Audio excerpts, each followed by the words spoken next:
Hello, it's DREGS time. Happy Sunday. It's a beautiful day here in Napa Valley. We've had such a glorious weekend after several weeks of rain, which were really exciting and really wonderful and definitely much needed. Anyway, it's been a fun couple of weeks here at Press. We got through Premier Napa Valley, which is very exciting, and now we're sort of in our nice little March season where I get to try a lot of different things and we get to have a little fun and experiment with lots of things. So one of the things that I started 2 nights ago was something called the Vintage Pour of the Evening at Press. So in our By the Glass section, if you look at the menu, you'll see in the bottom, hello, good evening from the Bay Area. If you look at the bottom of our list, it'll say Vintage Pour of the Evening. And what that means is on any given night, I will open something old and by the glass.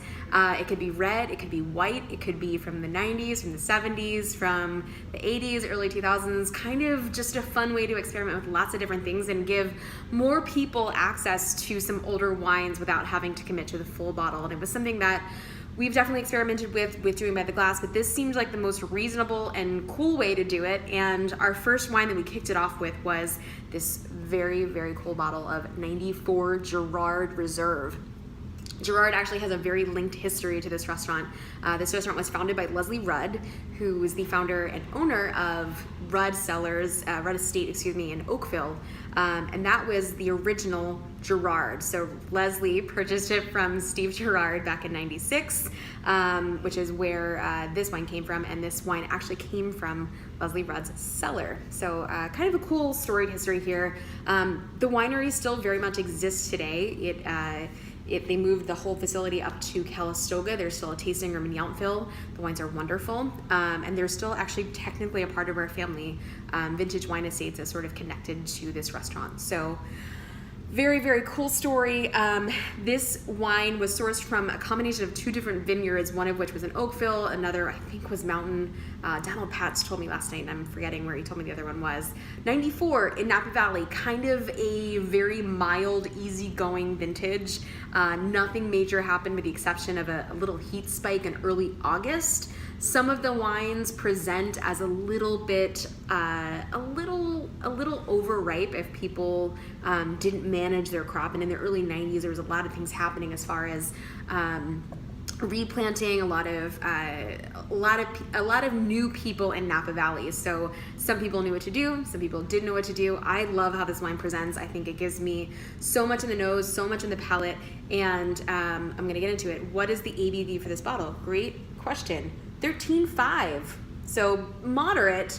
By today's standards, kind of high for early 90s, but like I said, that heat spike in early August would have likely spiked the sugars and sent that ABV a little bit up. So let's get into the wine. 1994 Girard Reserve.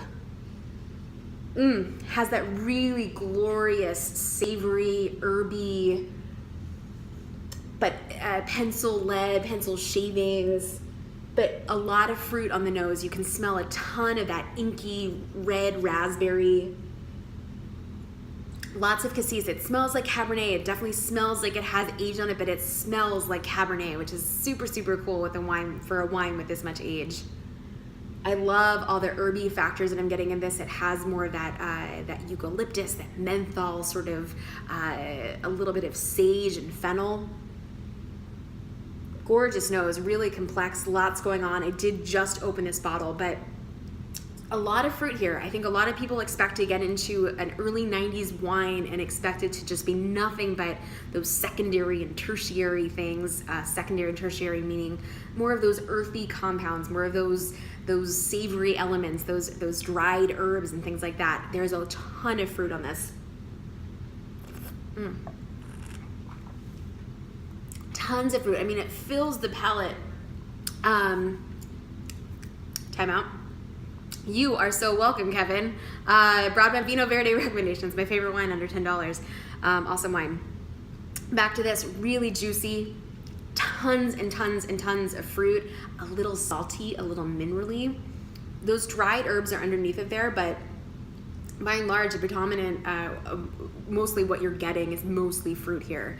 Lots of red fruit, not a ton of black fruit.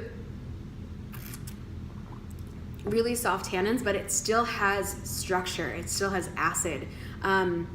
Some of these early 90s, late 80s wines from Napa, there's a lot of acidification happening in the valley, which can make the wine feel like it has extra acid. This doesn't have that. It feels very, very integrated. There's a ton of viscosity.